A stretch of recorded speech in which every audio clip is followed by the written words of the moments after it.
What's going on, everybody? Welcome into Blazers Uprise Live here on a Monday, a very important Monday, as the draft is less than 48 hours away. I can't believe it's already here, Eric, and today we got some juicy stuff to talk about. Zach Edey. Did I speak him into existence? Who knows? We'll talk about it. We'll talk about who Portland likes in this draft. We're going to talk about the latest draft rumors. We'll talk draft predictions as well. We did a whole lottery prediction stream. I think that was last Thursday, but we'll see if we have any new predictions. And then we'll do a full mock draft based on who we would take. And then tomorrow I might have a draft preview stream, depending on if I have the time. I've been busy editing. I got about a 1.5 hour draft in-depth preview dropping tomorrow morning. Hopefully you guys check that out. A ton of work has gone into that. Just dropped Eric's off-season preview. And the draft graphics this year are going to be something special. I'm looking forward to that. So a ton going on in the NBA with the draft right around the corner. A ton going on with us here at Blazers Uprise. Eric, what's going on with you? I had something kind of crazy happen to me today. Was on lunch at work, got into my car, closed the driver's side door, and the window of the passenger side door just shattered into 1,000 pieces. You closed your passenger door and the window shattered? The driver door and the passenger door just shattered. So were you so pissed off by the Zach Edey rumor that you slammed your door so hard with your Hulk strength that you smashed your other window? Or how's that even happen? I do not know. I mean, my car is kind of old, so maybe not. But I don't know if this is a coincidence or not. But so I went into a store having listened to sports radio on my way between stores. And I forgot to turn it off because I knew once I got back in my car, it would be a certain time of the day when a certain Blazer media member has his show on. And so I get in my car, I turn it on, and he's spewing a bunch of dumb crap. So in the 5 minutes I drive to my lunch, I hear a bunch of wrong CBA things, and I'm just getting triggered, right? This show.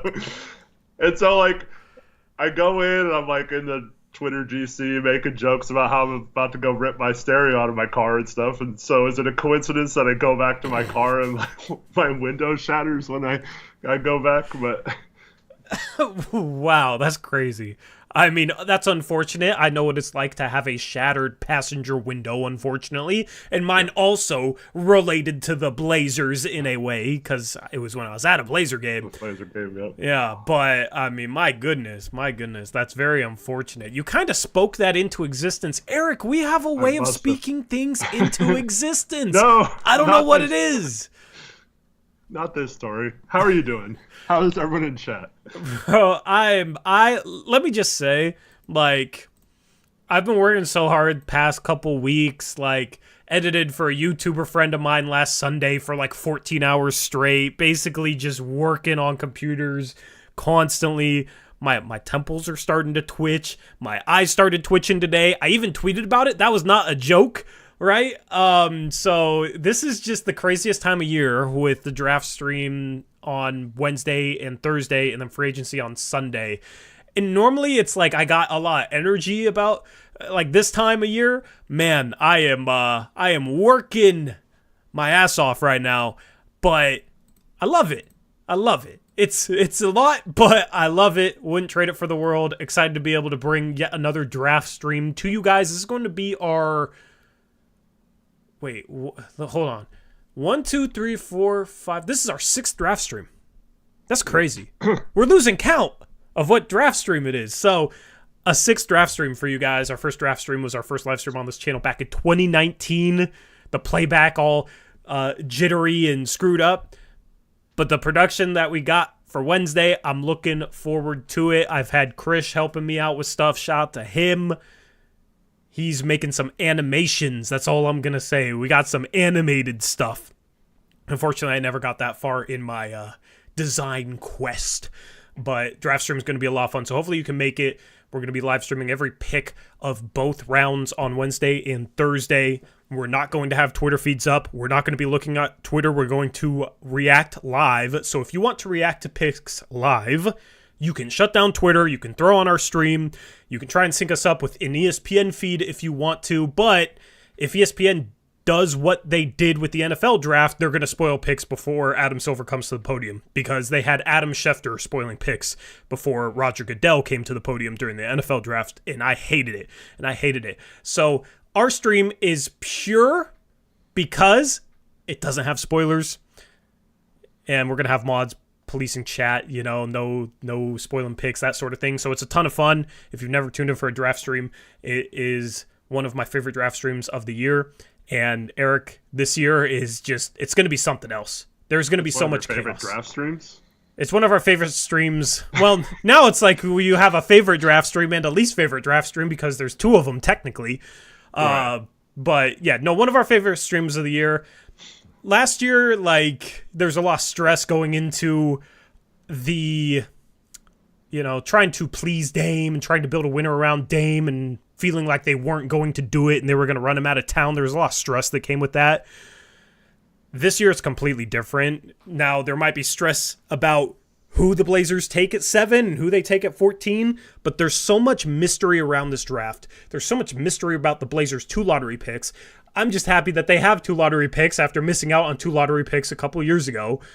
And I'm just excited to see how it plays out. Even if they do something crazy that I do not like take Zach Edey at 7, it's not gonna be anywhere near as bad as the pain we went through last offseason. So I'm just ready to go, Eric, ready to find out what this team is going to do, as well as seeing where some of these intriguing prospects land.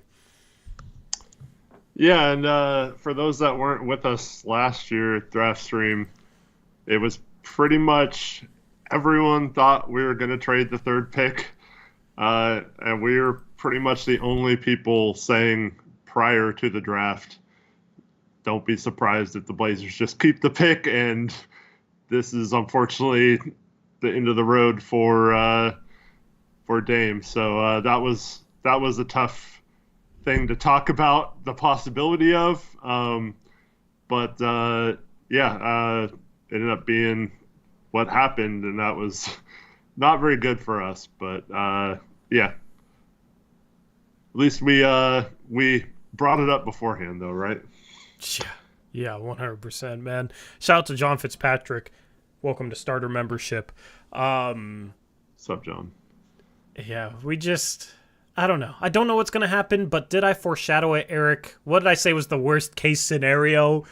Zach Edey is 7, Filipowski at 14. Well, we already got one of those 2 things being rumored. But let me just say this, how can't believe you fell for that, Tori. How do I explain this? There's a certain level of humor that goes into expecting the worst with this team, and then seeing a rumor, even if it's from somebody that, we don't like Kevin O'Connor, I'll say that. The hate on Nurkic in the past was just too much. Don't agree with a lot of his opinions. We're not Kevin O'Connor fans. We're not going to sit up here and say, oh, yeah, what he said is legitimate. Also not going to sit here and say what he said isn't legitimate, because you hear a bunch of things from a bunch of different people, and some of it's going to be right, some of it's going to be wrong. We've experienced that. We've seen other people experience that, I mean, going up to draft time, Shams Charania was saying that the Hornets were probably going to take Scoot Henderson at number 2 last year, and of course they took Brandon Miller. So there's always a ton of noise, right? So I'll just say this. I don't necessarily believe this report, but when I saw it, it was humorous because in the past I've predicted stuff that I don't want to happen, and then it's happened. And this year I've kind of been going a little wild with it, and my wild thing is like, yeah, they're taking Zach Edey at 7, Filipowski at 14, and then you see the Edey rumor today. So I tweeted out, called it. Got a response from Travis DeMers. I forgot what it exactly said, but basically like, oh, you really believe this? Yeah, like, you really believe this? It's like, bro, it's a joke, man. I don't expect him to understand. He's not a part of this community, right? But if you've been watching our streams for a while, you know this is a running joke at this point, predicting our least favorite thing and then it happening. Hopefully it doesn't happen this time. You know what I mean? And it's funny because I'm at the point, Eric, where it's like, if they just take a forward at 7, assuming it's not somebody that's mocked in the second round, I'm okay. Like, that's how low the bar is at this point. It's not hard to clear, but Zach Edey at 7, your thoughts? Well, that's what someone said last stream, right? I forgot who it was, but someone said the bar is so low, if they just take a forward at 7, I'm happy. That resonated with me. Yeah. So, all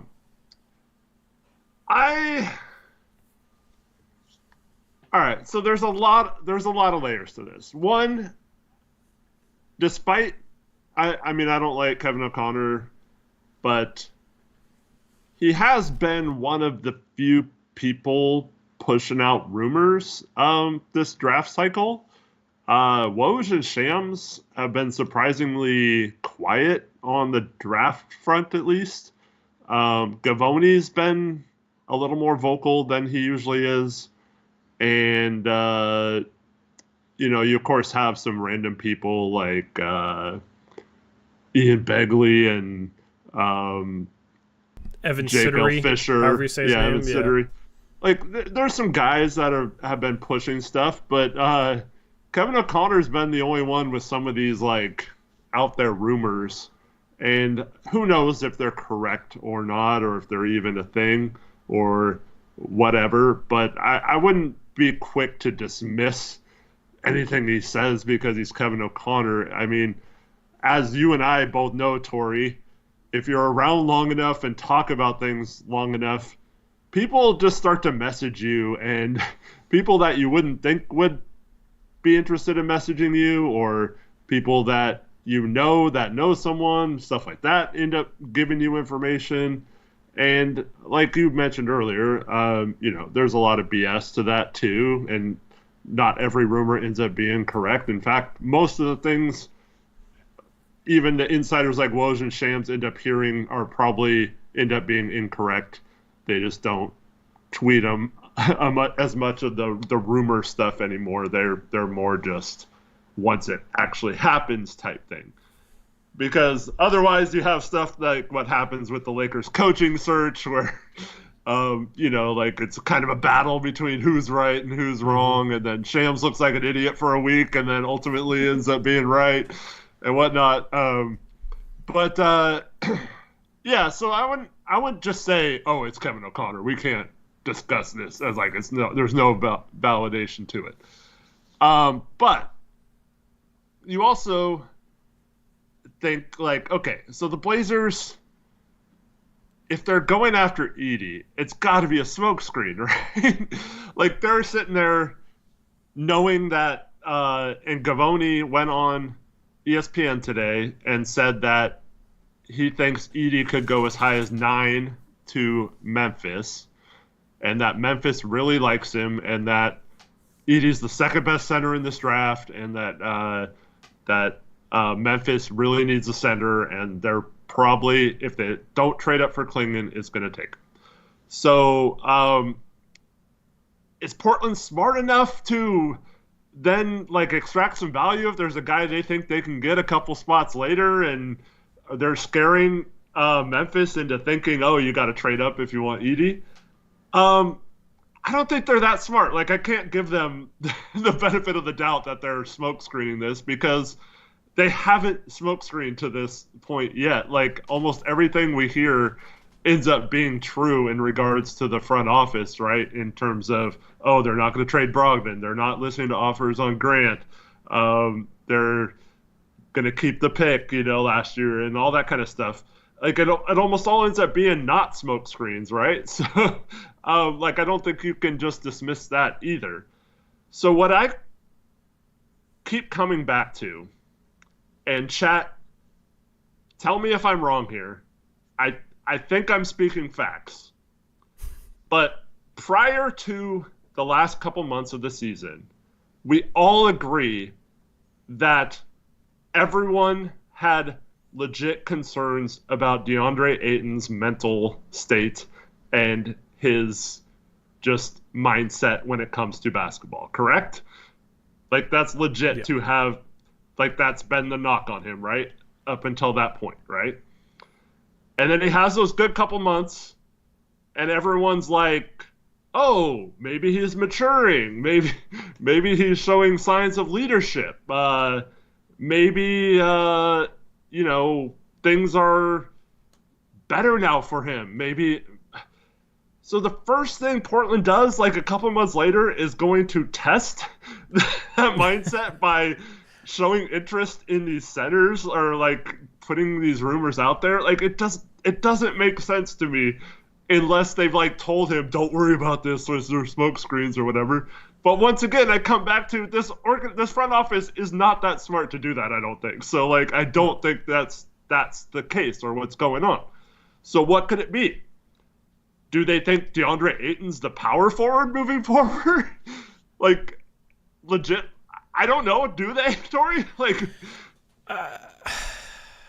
are they going to play Deandre Ayton at power forward next year alongside like Zach Edey or Donovan Kling? I think, okay, worst case scenario is Edey or Kling comes off the bench next year behind Ayton and they might play a little bit together. Right. But ultimately, here's what I think, Eric. And this is just pure speculation, okay? I truly believe this is the Blazers looking at Ayton's contract thinking we can get a similarly impactful player on a much cheaper contract that can produce right away. And they can save that money somehow. They're going to have to re-sign Ayton in 2 years anyway. If they can have a player that's on a 4-year rookie contract and is at least productive, they can justify moving off of Ayton. There was stuff at the beginning of last season that Ayton's attitude, all the questions about it at the start of last season were correct. The Jason Quick thing that he got a ton of heat for was correct. There were issues with Ayton at the start of last season. He got better, credit to him. I'll give him props for that, and played much better as the season went on. But the one thing that he's proven is you can't consistently rely on him for an entire season. He's very up and down. He just ended last year on a high note. Now, maybe that's him turning it around finally, once and for all. Okay? But this team knows DeAndre Ayton better than we know DeAndre Ayton at this point. The Phoenix Suns knew DeAndre Ayton better than anyone, and they wanted to trade him away for pieces that weren't as good as him. Okay? I truly believe the Blazers are not married to Ayton, despite how they might seem like they are. And I believe Klingon, if they can get him, comes off the bench behind Ayton for a year. They continue to give Ayton the ball. Once that contract gets, to 1.5 years left, maybe they can get some value left because it's not a super long-term overpaid contract, or maybe he can play his way into some trade value. I think that's what the plan is, and I think that's why they want Edey at 14 more likely, or Klingon at 7, or are willing to trade up to get Klingon. They're going to save money. They're going to get somebody that they can rely upon more consistently and somebody that can produce, and it would give them at least a physical presence at that center spot, which Ayton does not provide. I don't think that the Blazers are blind to Ayton's flaws. We talk about Ayton's flaws all the time. He is not a perfect player by any means, And these rumors have made me wonder if the Blazers aren't necessarily thrilled with the idea of Ayton being their long-term starting center. Now, that's the value they could get back in the Dame trade, the value they could get back for Yusuf Nurkic and Nasir Little, so it makes sense to take that chance, I guess. But they have to think long-term of how they're going to build this roster around their young guards, and I could see them logically coming to this conclusion that getting a guy like Edey, getting a guy like Klingon is the right long-term play. Okay. I agree with everything you say, but you just killed this trade value then. Like, there's no recovering from it because that's assuming he had trade value in the first place. If he's if he's putting up 22 points per game next year with 10, 11 boards, then I don't, even if you have a young backup center and like it makes sense to trade him, I still think he has value if he's playing well enough. I think ultimately it just comes down to how well he's playing.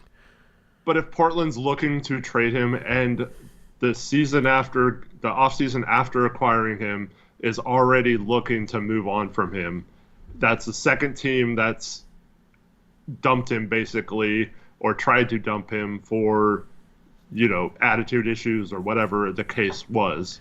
I don't think it has to look like dumping him, though, if you draft a center and say, this was just the best player on the board, and then you go into the deadline like, we have this young center, we like Ayton, and he's playing really, really well for us, but we have this young center.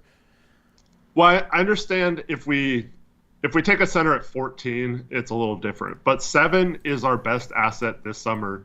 It's basically our only asset this summer outside of the veterans to improve the team this offseason, right? Or to like maybe get a future piece, our best future piece from this offseason, because most of the trades are probably going to be salary driven and pick oriented. I doubt we're getting like players back in some of those trades, especially with our roster spot issues. So I think it's a case where we're kind of like, I don't know, like it seems like they're just taking another stab, and it doesn't really feel like they're thinking things out thoroughly in my mind. And I think you had your only chance to do something like this was if you had a deal for Ayton already set up to where you could say, oh, well, we had a deal for Ayton already, and then we brought in his replacement or whatever. Like, I don't know about what's going to happen afterwards, especially with Ayton himself. Like, and the two centers they've been linked to, I feel like we're going to mess Scoot up with all this stuff if we have. Because of Edey or because of Klingon? I don't see how that messes Scoot up. Because, in my opinion, Scoot needs a more athletic, quicker big up and down the court, and someone who can run fast breaks with him and that kind of stuff. And I think we need to get out and run more. So running is reliant upon the big man that's outletting him the ball, though? It's not. I'm just saying, like, why are we going for like slower centers, like instead of quick mobile centers with Scoot? Like I feel like that's, and also guys that none of them stretch the floor. They're all kind of mid-range. So is Ayton.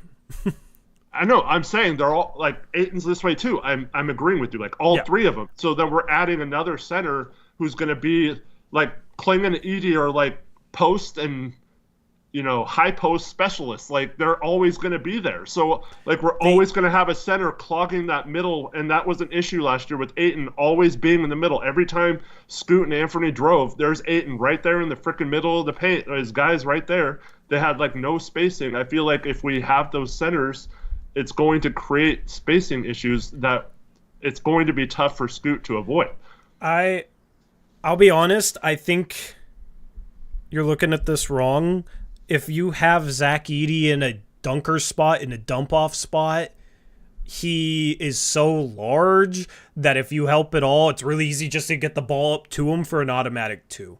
It makes guys second guess about helping off a dude that big if he's hanging around the rim. In a way, that gives him space to drive, to attack the rim, and we know Scoot can make a dump-off pass, can make a lob pass. We saw it at times to Ayton. The thing is bigs would help off Ayton because Ayton doesn't go up strong with it. Or if there's any defense around him, he shoots a little finesse shot. He doesn't take the ball strong. If you have somebody that's 7'2" or 7'4", they're 5 feet from the rim when their guy helps off, that should be an automatic 2 from Scoot every single time. Also, Zach Edey screens. Zach Edey might set the best screen in the league. I don't want to draft somebody at 7 simply because they set good screens or anything, but there is some value there that would definitely help Scoot.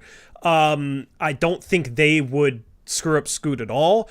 I do think there's other big men that could be better fits for different reasons, but they might not be as good of a dump-off threat, right? As somebody that's Zach Edey, because I think it would be something, he drives the paint, and anytime somebody helps, he just gets it up quick to Zach Edey bucket. But Edey has trouble getting there quick enough because Scoot's too fast. I think he's going to be... I mean, you can dump it back to him. If you draw the center, get the center in the air at all or whatever, get the center below the rim, help and whatever, and you dump it back to Edey, even if he's 8 feet away, that's one step in a freaking tomahawk. I think Edey's screen setting would be really good for Anthony because he can come off those screens and let it fly. Scoot still isn't. I mean, maybe he improves that a lot by next year, but I don't know. I feel like the screen setting on Scoot's guy is a little less effective. And if you have a guy that's slower, because that's what makes Gafford and Lively so good is they get there like within a split second from the screen to the basket, whereas guys like Edey and Klingman take a few seconds to get there, and it just slows the play down a little bit, especially when you have a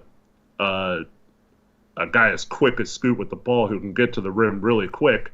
I just feel like it would be better to have a center who can set a screen and then get to the rim quick enough for Scoot to get keep up with Scoot's kind of rhythm, you know?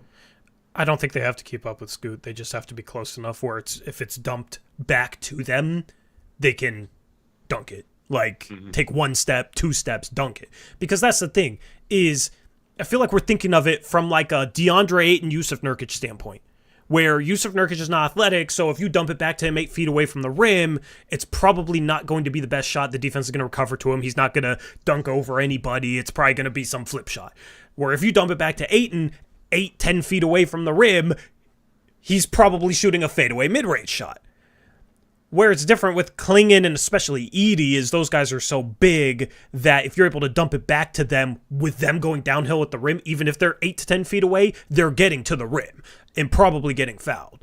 Maybe and ones. It's just a different equation with guys like that. So I don't view it as like they have to keep up with Scoot on the pick and roll. They just have to be in the play, and I don't think it's going to take them a few seconds for them to set a screen at the three-point line and then get to 8 to 10 feet away from the rim with momentum going towards it.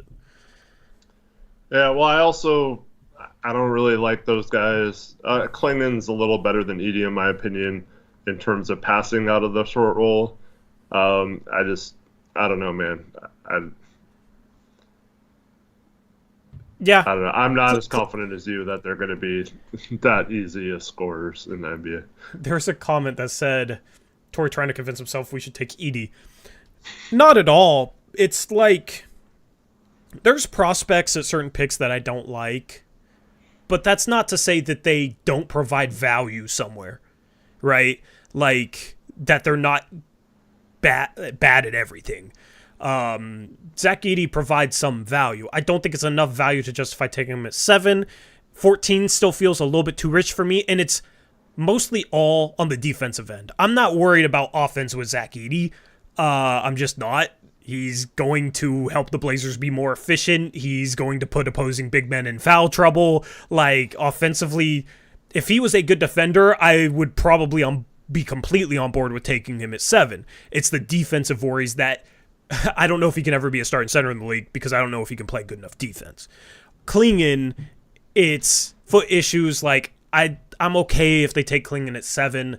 I don't really want to trade up for him just because I don't think he possesses enough upside to justify a trade up and spending assets on that.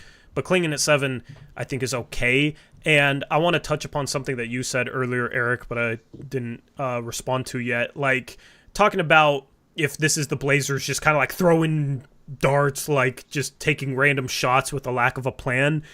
I feel like if they were centers we like, then we would maybe come around to viewing it as, oh, they have a plan. They like this guy more than Deandre Ayton, right? Like, if it's Alex Sarr, which Alex Sarr is above these guys for a reason, of course, but when it's Alex Sarr, if we were taking Alex Sarr number 1, it's like, oh, yeah, long-term Ayton replacement. Like, he maybe plays next to Ayton for a year or two, and then maybe they try and trade Ayton, or maybe they just let him walk and move Sarr to the center position. Now, Sarr can play next to Ayton, but the point is they don't have to be married to Deandre Ayton. It could be a part of their plan to move on from Deandre Ayton.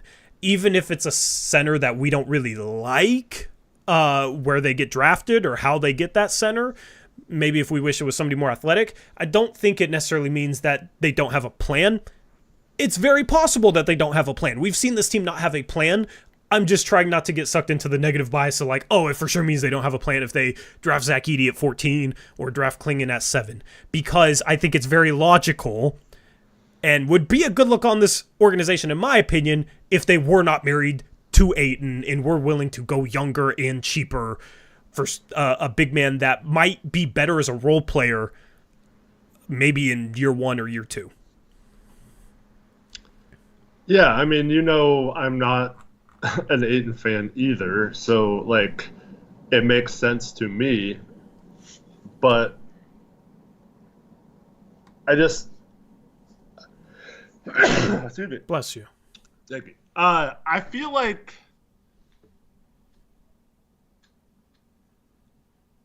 I mean it can all be true that there was they are still not sold on Ayton, but they've kind of like tried to get us as fans to buy in that they're sold on Ayton, right? Of course. So it kind of pisses me off now that we spent a year of them trying to shove Ayton down our throats. If this whole time they're like, oh no, we're going to get rid of him and get a better center as soon as we have a chance to, right? So I guess that's where I'm coming from. It's like, yeah. It's like, that's what makes me question their plan, right? Because what were we doing this last year if this whole year was just to replace Ayton, and all this stuff about him growing and all this crap didn't matter at all because they were behind the scenes like, yeah, we're just going to dump him as soon as we get, right? So, like, I don't like that was their plan for this year if the plan long-term was to get rid of him as quick as possible. So, like, I just... For me, it's like that's where I have the issue. When they got him, I don't know if it was long-term we're getting rid of him. They could have gotten him, like, we're taking the flyer on him. We're going to see how good he is next year. We're going to see how his attitude is. After the end of the season were there. After the end of this season, where they were what? They were propping him up, how much he matured. And but of course, Eric, they're going to prop up everything that they do, even if they don't believe in it.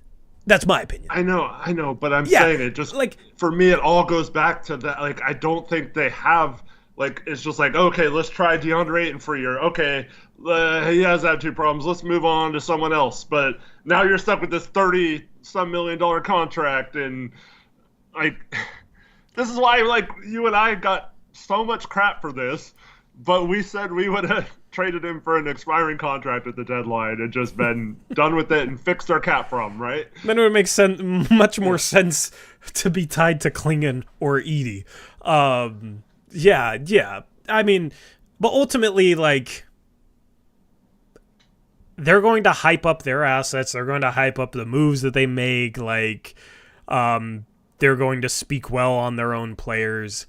To me, it's like, that doesn't necessarily mean that A, they're married to him, or B, that they're a part of their long-term plans.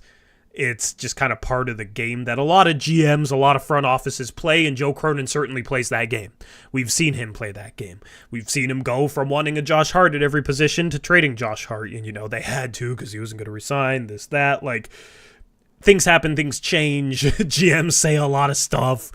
I'm not one to sit there and excuse everything he says with GM speak, but there is a level of GM speak to the way he goes about things, and it might have also been something where, they thought Ayton was the long-term center, but now that they're getting a look at Klingon, getting a look at Edey, getting a look at other centers in this class, they're becoming enamored with these guys, and they're more willing to move Ayton because of that, if they can get Edey or Klingon in the right situation with the right asset. Like, if Klingon's sitting there at 7, that's the floor for his stock. There's a chance he goes number 1. So it could be, okay, we'll take this over Ayton, but that doesn't necessarily mean that they're completely out on Ayton at the same time. I hear all this stuff about needing length at the forward positions and how that makes you have defensive flexibility. And we're just going to play smaller and get a bigger center. Like, I don't know, man. It's just... Yeah, I mean, listen, like, they can still get length long-term at those forward positions. It's just, Well, it's a question of, okay, do they just really not like these forwards? Truthfully. Yeah. Because, do you want to segue this into the next topic? Well, I just want to read off a comment real quick. So, Austin Hazeman says, you guys don't actually think they're trying to get off Ayton already, right? They can't be that bad.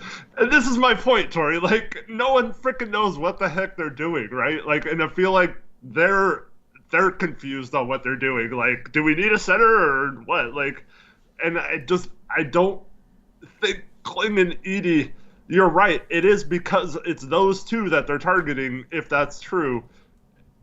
That is my problem. Like, I don't think those are the right centers to, like, dump Ayton to get in and bring in. I just see. It's just a disagreement on the value of those centers, because if we liked Klingon or Edey at 7 or 14, we would criticize them for passing on one of those guys because of Ayton. If they had a trade for Ayton, like, let's say tomorrow they announced a trade, Ayton is headed to Charlotte or something, and we're like ducking the tax and picking up like a couple second round future picks or something, and all that, like,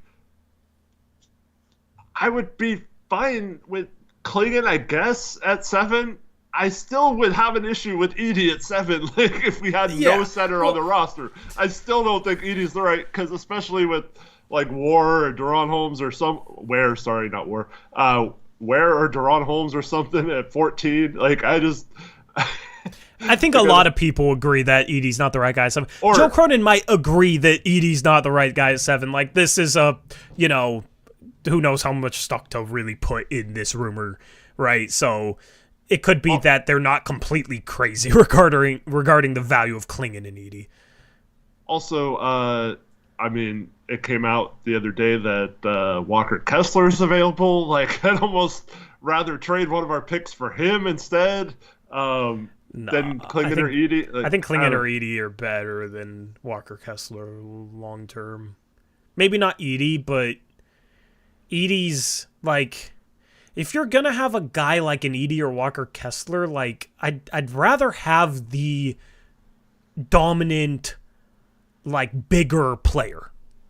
I don't think Edey will be as good as Walker Kessler defensively, but I think he's going to be a little bit more unique as an offensive option, which makes him a little bit more intriguing to me than just getting a drop big rim protector who doesn't really provide you with anything offensively.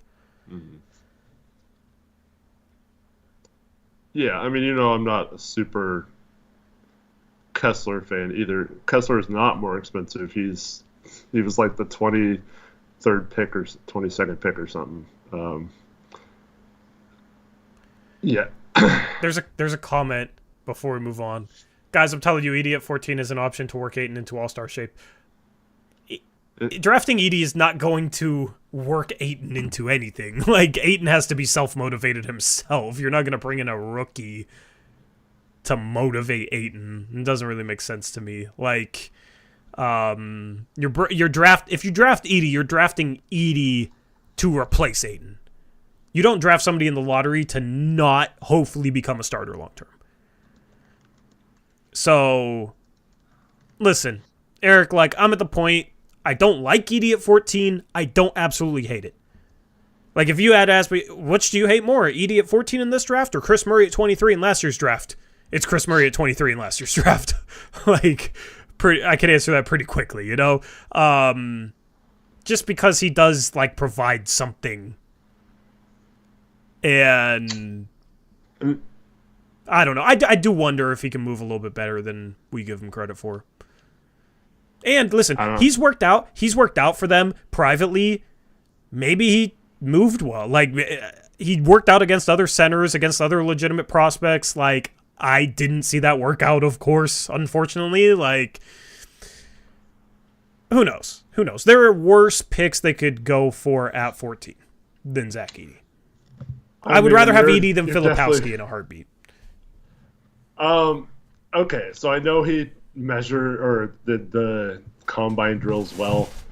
Some of that is just when you're as big as him, you have less steps and you can take like the shuttle and cone drills and stuff like that. It's when you're as massive as him, it doesn't take very long to get from one cone to the other. Well, it doesn't take too long to cover ground then. But we have all this film of him being slow, like in actual games, and so I don't know, man. It's hard for me to say like a couple drills at a combine erase all his game film. No, it doesn't. No, not at all, not at all. But we haven't seen him have to guard in the space he's going to have to guard in the NBA. And I don't have faith that it's going to go well. Like I said earlier, like defense is a big concern of mine and why I probably wouldn't take Edey at 14. But I do wonder if maybe he might be a little bit better guarding in space than we give him credit for. And we haven't really seen him have to guard an NBA pick and roll 25 feet away from the rim and then recover to the rim. He just kind of got parked under the rim. So of course he's going to look slow when he's parked under the rim in college where there's no defensive 3 seconds. Maybe gassed because they run their entire offense through him. He averaged 25 a game. So maybe he has to get in a little better shape still. But I do think he was a little bit quicker last year. So if that's something that he can continue to progress with, like maybe it's something that isn't good at the next level, but maybe it's something where he's not getting completely torched. I mean, the tourney barely sat. Like he played almost the whole game. If not, I think a couple of the games he played all 40 minutes. But yeah, I feel like the Blazers have an opportunity to shape their team into a young, exciting, fast-paced team, and instead we're going to get a traditional back to the basket. They weren't fast-paced last year. No, I know. I'm saying they need to be. I don't even know if they'll be fast-paced even if they get 5 starters that play well in transition. I know, but that's the current coaching problem. That's not necessarily the players' problem. You don't want Knecht, and he would be a fast-paced player. Yeah, because he's one end of the court, in my opinion. I think he's okay defensively. I mean, but if you want to get a guy that will help you get out and run, like, there you go. He was really good attacking in transition. I don't know how much it translates, but I think he can get downhill in transition and then filling the lanes as a shooter. You want a guy to play off of Scoot in transition. There you go. He can also be a lob target as a lane filler because he's big enough and athletic enough. So that's where it's like, okay, you want to pour the resources in to an offensive player. Like, yeah, he's just offense, but so is Rob Dillingham. You know, it's. But I don't want Dillingham for the Blazers either. Yeah, I just think ultimately the hope is Scoot becomes an above-average defender, right? Yeah. He has a lot of work to do, but he's young.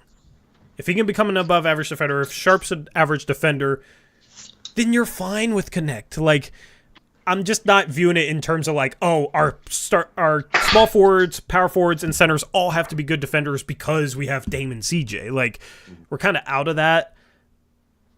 It would be a problem if Scoot and Sharp never developed defensively, but we don't know that yet.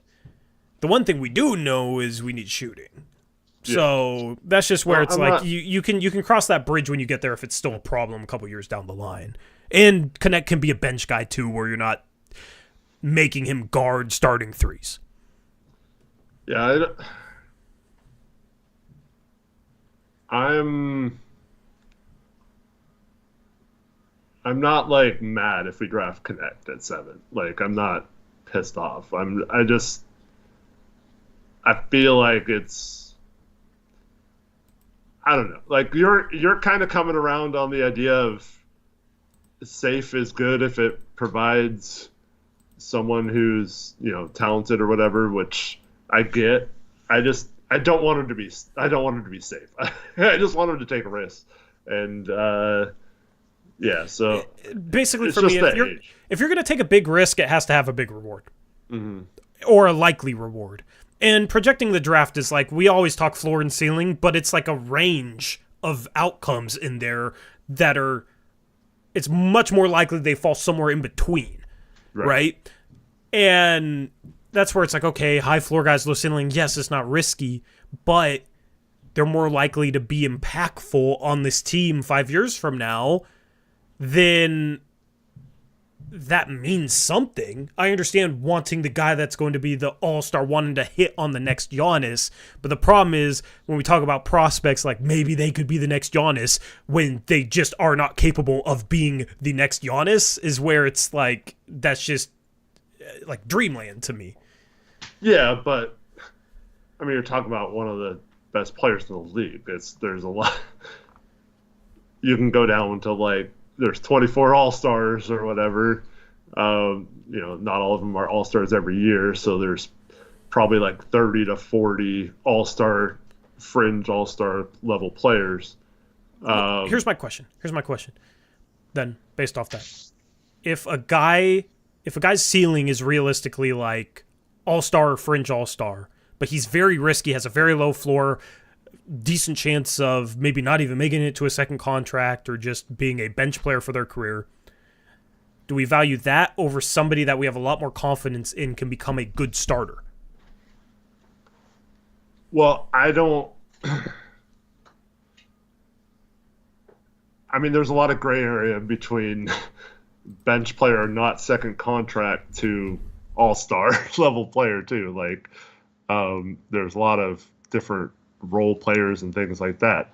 I look for qualities in players that I think could possibly lead to being a star. Because like obviously Giannis has elite athleticism and just end up being a physical beast, right? Jokic has, one of the best basketball IQs, best passing big man ever, yeah. And same with Luka. Like, it's just incredible how they see the floor and especially, I mean, Luka, you could see before he was drafted in his teens how well he could see the floor. And there's always guys like Ricky Rubio, for example, who showed those same things at a young age in Spain, and then wasn't quite as good in the NBA. But I'd still probably take a chance on a guy like Rubio, not necessarily over Curry. I like Curry in that draft. But like, I don't know. To me, I still think there's a little bit of it's okay to fail if you see some things that you like, because you're not always going to hit. But I'd rather do that than be, okay, this guy is for sure going to be a legit rotation player, but I don't know. But I think you think Knecht's going to be better than that, so that's respectful. I think Knecht has a chance to be a 20-point per game scorer. Yeah, like high-end outcome. Also, the problem for me is none of these high upside guys possess a trait close to Luka's passing coming into the league, or even close to Giannis's athleticism, because athleticism it's more than just how high you can jump. It's how fast you can change direction. It's shiftiness. It's footwork. It's, can you put the ball on the floor, make a spin move, accelerate out of it, and then, jump to the side and get up still. Like, there's so much that goes into functional athleticism, and there are guys where it's like straight line speed. Yeah, Tijon Salon kind of looks like Giannis when he runs in a straight line, but I don't see the functional athleticism that you can go back and you can see in Giannis. And, maybe it's hindsight bias, this or that, but like, you can compare the way they move, and there's just a difference with the way Giannis was capable of moving even coming into the league, where if Giannis was a prospect, he would be one of my movement pattern guys. Would be a guy that I really like and would like to take a swing on in this draft. So ultimately, it's this just, I just don't think there's a trait that compares to the best passing big man of all time, or Luka, or Giannis's movement in athleticism in this draft. For the record, I mean, if you're always comparing it to Giannis, that's never going to happen. But I don't think Salon is like a Giannis type player. Like, he's more perimeter based, whereas Giannis is more power and inside. Randy Powell says Chomsky has that functional athleticism. No, he does not. I don't even know if you would say Chomsky has the functional athleticism of Giannis coming into the league.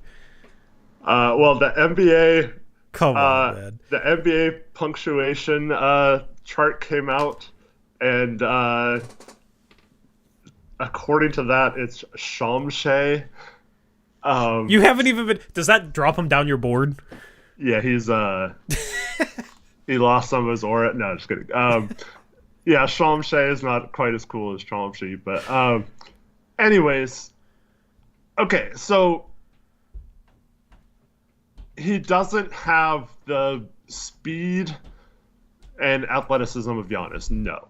But you watch him move his feet, and I watched a video about him while I was so I spent what day is today? I forget if it was yesterday or the day before, but one of those mornings, and I think you ended up doing the same thing. Yeah. I went through, there was like 10 or 15 guys that I just didn't feel 100% confident on about Wednesday talking about them, or like, someone else mentioned them, and I was like, maybe I should look into them more. So I went through a bunch of big boards and put like a list of like 15 or 20 guys that were appearing on a lot of these big boards, but I was just kind of had dismissed at some point because I had watched them and didn't really like them, or hadn't really done a lot on. So I went through and watched it, but one of these guys had a lot of really interesting videos.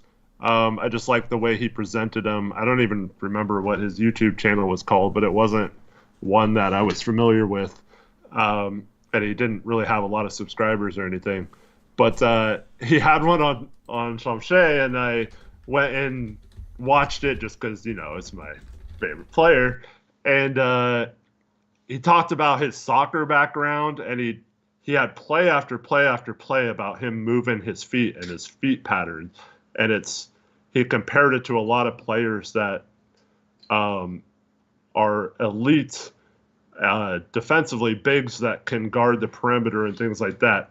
And he kept mentioning his foot movement patterns and the way his footwork is. And when you combine that with the fact that he's been in a situation where it's not really, I mean, he's the youngest player in the draft by over 4 months.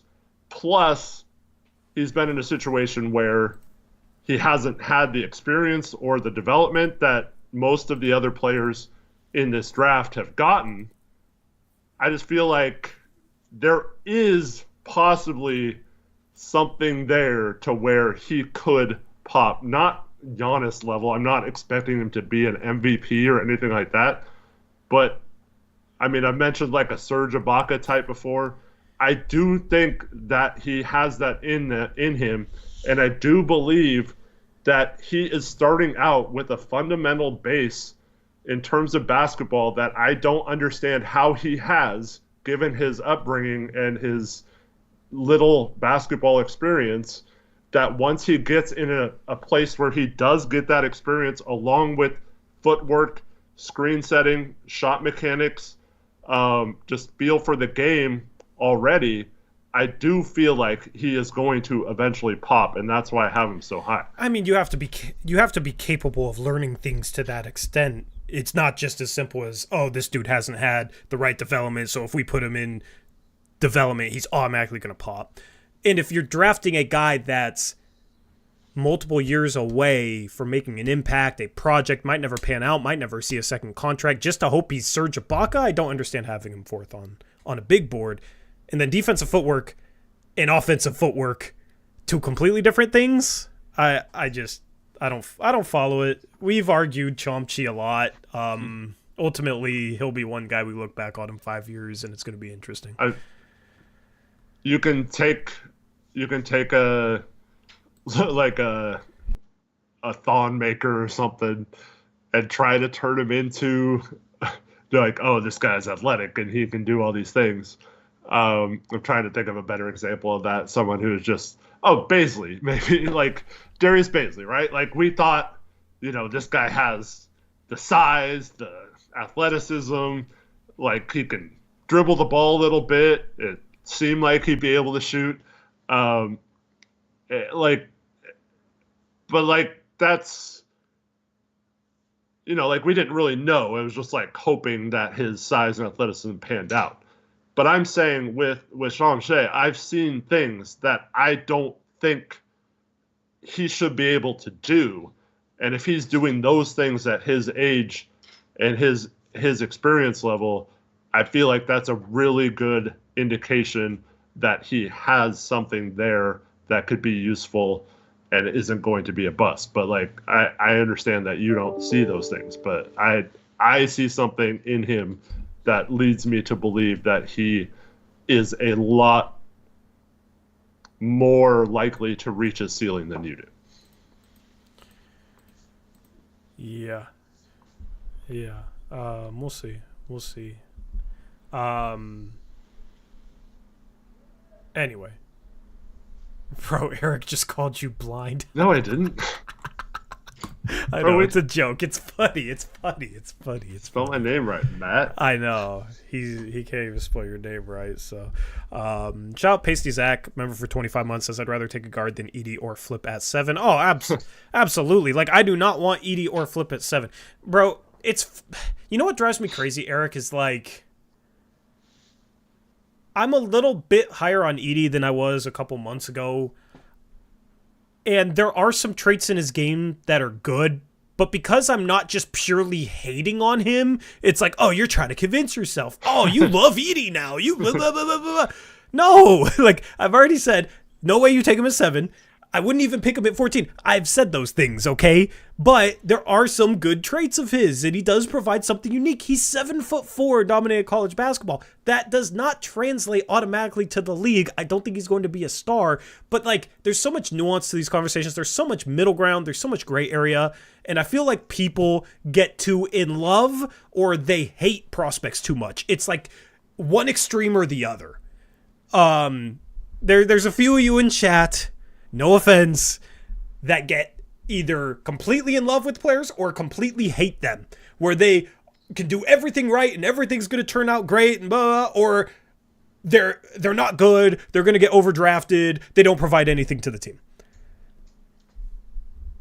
So, anyway. Shout out J Po, $5 donation, says, what do you guys think of Matas? I kind of want us to trade up, but it seems like there's been no chatter on him to Portland. Thank you, J Po. Portland, I don't think wants him. I don't think Portland wants him. I don't think he worked out too well when he worked out here. He has to get stronger. He has some question marks. I like Matas. I would be completely fine with taking Matas at 7. But I don't think the Blazers feel the same way. We're going to talk about that next. And the shout out Tape Plays $5 donation says, it's not on the rundown. Can you please talk about the new assistant coaches? Maybe when we get to the end of the stream, if we have time, we're going all in on draft talk right now. Anyway, so from what I can gather, the Blazers like Knecht, and the Blazers kind of like Cody Williams. They don't like Ron Holland. They don't like Matas Buzelis. Okay? Apparently, Ron Holland's struggling in workouts. We've heard that rumor. I believe that rumor is true. I don't really know why. I assume it probably has something to do with his shooting. Ultimately, Ron Holland's value is like high motor player, right? Athletic, plays defense. In a workout setting, though, teams are going to put him in positions to try and evaluate where he's weak. And his shot is a big issue. He was turnover prone last year. That could be part of the issue with Ron Holland with his workouts. I'm not really sure. If he is struggling to work out, I don't know exactly what it is, but that's my best guess. Knecht is somebody that I've been saying for a couple weeks now is a guy that they might take at 7. And basically, this draft is going to come down to, do they want to play it safe or do they want to swing for the home run? We know what Eric wants. So, Eric, what would that home run be then? Well, so to reiterate what you just said real quick, I've heard that, and once again, preface this, I'm not trying to be an insider. Don't care if you believe me, whatever. Take it with a grain of salt. Tell me I'm an idiot when it's wrong. Whatever. But what I heard was that they really like Knecht. They have him rated over the forwards, Cody Williams, Matas Buzelis, Ron Holland. Yep. They will, if that's their choices, they're taking Knecht, is what I heard. Yep. And this is from the source that told me last year that we're keeping the 3rd pick weeks before the draft. I didn't want to believe them, and all that kind of stuff. So, I don't know, man. According to him, they are not enamored with any of the forwards that would be available at 7. Now, if Knecht's gone already, that's okay. Let me change what I just said. They're not enamored with those 3 forwards I just mentioned. If they are going to take a forward because Knecht is gone, or possibly if one person moves up past Knecht on their draft board, I was told it was Tejan Salon was the one that they have rated, or at least would take over those guys. Doesn't necessarily mean they think he's better right now. It's just so we're at the opposite end of the spectrum, Tori. I've heard it's going to come down to Knecht versus Salon at 7. Go ahead. I was going to say the only thing that I've heard slightly differently is Cody Williams. Is that they like him, maybe not more so than Knecht, but it seems like they like him more than Ron Holland and Buzelis at least. Mm-hmm. Yeah. I think if it came down to those 3, I agree that would be Cody Williams.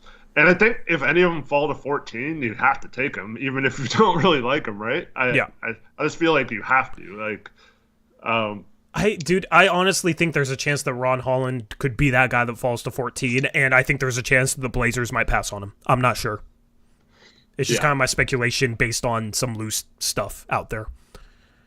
However, Tori, this is where it becomes very interesting that the Zach Edey rumor popped up today. Because I don't know if they were really hoping he'd fall to 14 or not.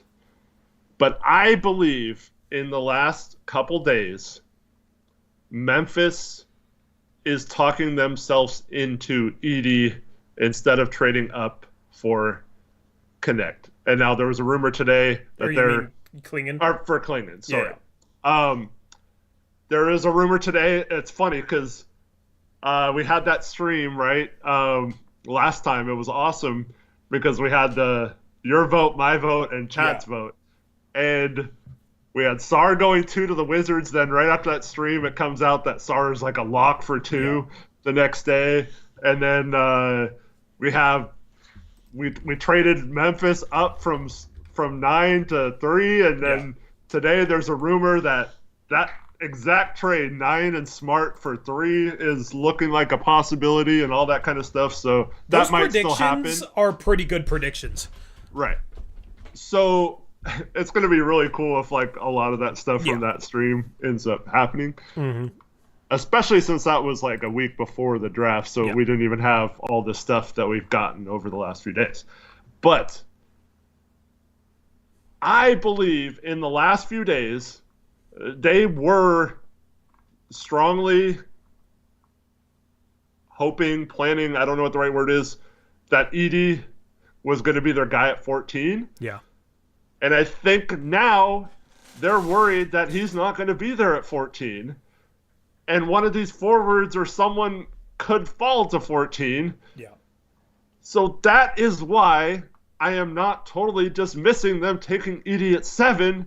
But if they think they could still get Holland or Cody Williams or Buzelis, I don't think Buzelis is falling that far. But like, if one of them they think they could get at 14 and just flip who they had, that's why I think they might take Edey at 7. Like, I don't think they would over Knecht or Salon, but I think their plans kind of changed once they realized that Edey might not even be there. I mean, that's just dependent upon them feeling like they need a center, though, because if they have Knecht, Salon ahead of Edey, there's still a chance that one of those forwards might fall. And it's funny because in that prediction stream, we were on the board with the Blazers at 14, and we were just trying to predict, like, who would they take between Zach Edey and Ron Holland. Since then, I am much more confident that they would take Zach Edey over Ron Holland. Right. Yeah. Like, we would have made that prediction in 10 seconds if we did that stream today compared to, when we did it last week. Ron Holland's going to be fascinating to watch. He has a chance to be this year's Cam Whitmore in terms of a draft slide. But also, it just takes one team liking him enough for what he does well. Maybe it's San Antonio at 8. Who knows? It's just like we're running out of spots for Ron Holland in the top 10 as we get closer to like having an understanding of what teams like which players. Because I don't think San Antonio is going with him. Like maybe Charlotte at 6, but other than that, it's like Memphis at 9. They want a big. It's probably Edey, it sounds like, at this point. Or if that's Houston at 9, like who knows? At 10, you got Utah, like maybe that's a Ron Holland destination. 11, Chicago. There's a couple of fits there. OKC, I think, goes for a more like high floor, ready to help them win now, like Tristan da Silva, or maybe even Deron Holmes, or another player in that mold. And then you got Sacramento at 13. Those are kind of the destinations for him. There's a chance Ron Holland's there on the board at 14. And if you take like Knecht at 7 and Holland's there at 14, like I would love to take a chance on Ron Holland at 14 with Knecht. And then you just have those guys as your 3s. You try and move Kamara to the 4, or that's when you maybe talk about trading Ant. So you can have Scoot, Sharp, Knecht, Kamara, and Ron Holland as your point guard, shooting guard, small forward players. Now, you got to get back good enough value for Ant. You could always go into next season with Ant still, with Knecht and Holland, and just have Holland play in the G League, get him some developmental minutes. He doesn't have to crack the rotation right away, especially if he has some flaws, especially shooting that he needs to work through. I just don't think I don't think they should be of the mindset that they have to get a center. They have to get Edey. But there is a chance that truly is what they're thinking. Like, I can't push back on you at all with that. Oh, by the way, yeah, that show I mentioned I've listened to a few minutes of earlier. Yes. They said we're going to use our second-round picks for the Rip City remix because our roster is full. So, I mean, what does that even... We need to fill out a roster on the remix, so they're going to be drafted for the remix. So they're going to be put on two-way contracts, is what? No, it wasn't even two ways. It was just... So our roster's full. So, well, if our roster's full, then our roster's full. I don't even know what the hell is going to happen with our second round picks. I don't even know what they were trying to say. Like, yeah, that doesn't even really make sense. I know. But anyways, yeah. Yeah, see, if it works out that way, I'd be more okay with Knecht. I just hope, yeah. I mean, I think the perfect scenario right now for the Blazers would be if Knecht is there at 7 and Salon falls to 14. Yeah. But I'd don't be happy with that draft. know if that's going to happen. So, because Salon is more like a 4, so I think, yeah, I don't know. I think that would work out best, but I don't know. I don't see Salon falling either, and I think they're really worried about teams behind them. Like I said, Memphis with Edey and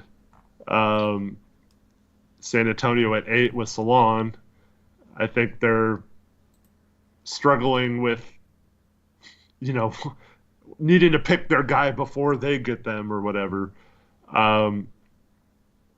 So yeah, it's I don't know if things will change in the next couple days, but as of right now, I think it's at 7.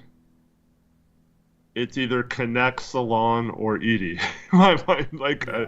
I feel like it's going to be one of those 3 guys. I think ultimately it's Knecht or Salon at 7. Yeah. I think one of them will be there.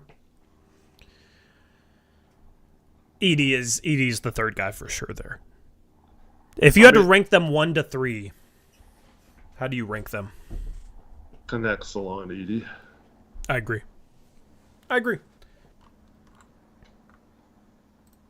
And I've been saying Knecht for a while now, man. Like, yeah, I mean, they loved it. He worked out really well. I mean, that's.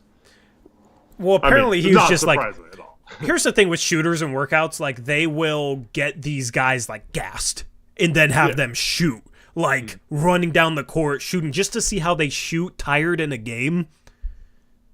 And Knecht was like lights out. So they need shooting. They need shooting, and if they want to be more competitive next year so they get some fans engaged again, you got an exciting, scoring, shooting, small forward that is ready to help you right away. It screams Blazers. So does Salon, because they took the shot with Sharp 2 years ago, right? Like, yeah. I will say this. If that truly is the top 2 players on the board, I applaud them for like specifically going one way or the other instead of maybe like a more middling prospect that maybe has a high ceiling, but like at least it's boom or bust, or somebody that has maybe the highest floor in the draft and is ready to help right away and has some sneaky upside in Knecht. Yeah. I personally, if I'm the Blazers, I'm torn. Because they need upside at a forward spot. But I am not completely sold on Salon. Yeah. And I really like Knecht. I have him 4 on my board. I have Salon 10th.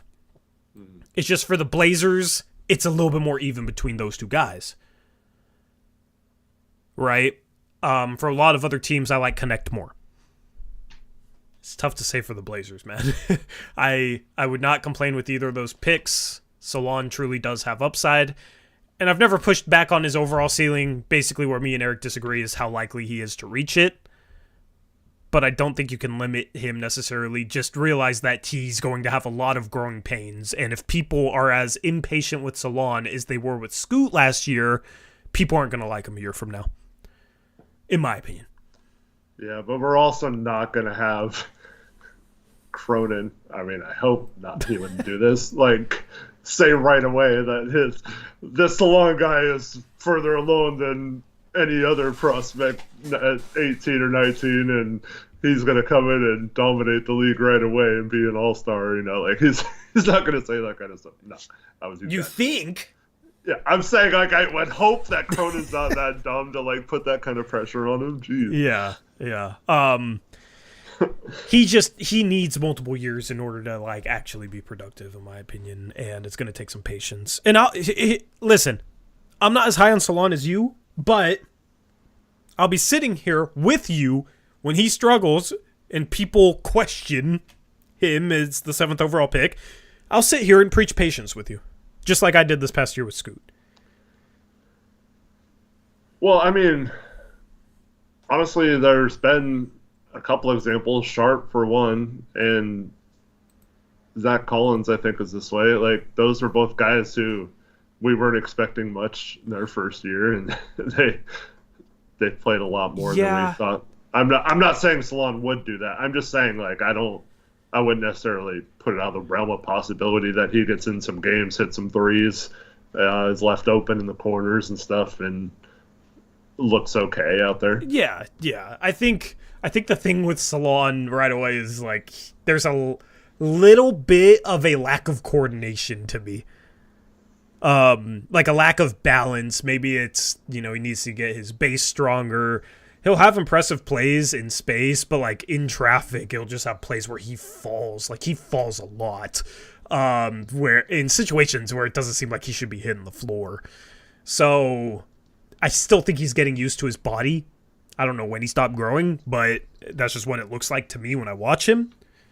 And there's going to be some growing pains with that. Like he'll have some really, really bone-scratching turnovers. Also, Eric needs at the next level to be a little bit more picky with the three-point shots he shoots.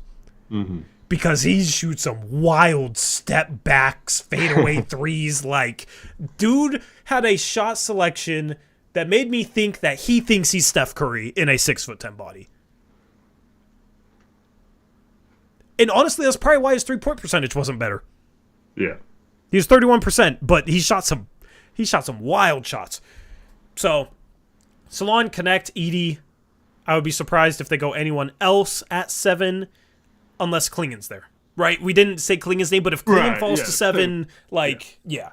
I don't think it will be anyone else because I don't think there's anyone else that falls to 7 that the Blazers would take. Like, if Castle was there at 7, would they take Castle? I don't know. He didn't work out for him. It's weird because Klingen, like you said, could go 1. I haven't heard a single mention from the Blazers on Alex Sarr or Stephon Castle. Like, not one. I just think it's assumed that both those guys are going before 7. Yeah. And they don't want to trade up for him. But if they were trading up and Klingen, like, let's say they have a contingent trade set up for 3 or something, like, is that just contingent on Klingen? They wouldn't be interested at all in Sarr or whatever if he fell there? Or they're taking Reed Shepherd or what? I don't know. And that's the other guy. Yeah, Reed Shepherd. Reed Shepherd. I'm assuming he's off the board by 7 too. I think the Pistons have to take him at 5 if he's there. Yeah. I think he's too good of a fit. Other people didn't like the fit as much, but 3, 4, 5, like, all makes sense. Castle, it's 4 or 6. Charlotte would be stupid to pass on him. I know he wants to play point guard, but he's such a good fit next to LaMelo and Brandon Miller and provides some point guard insurance with LaMelo Ball's injury proneness. But at this point, Eric, we could segue, talk about rumors. I think it's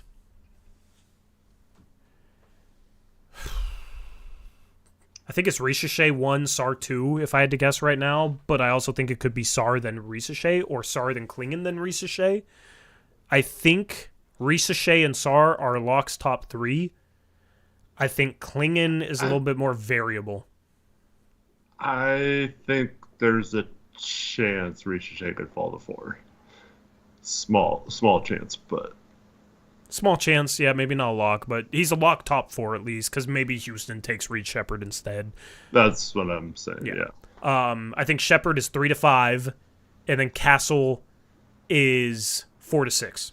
Okay, I think those 5 players I feel pretty good about, or was it 4 players? Castle, Shepard, Sarr, and Ricochet I feel pretty good about being off the board by 7.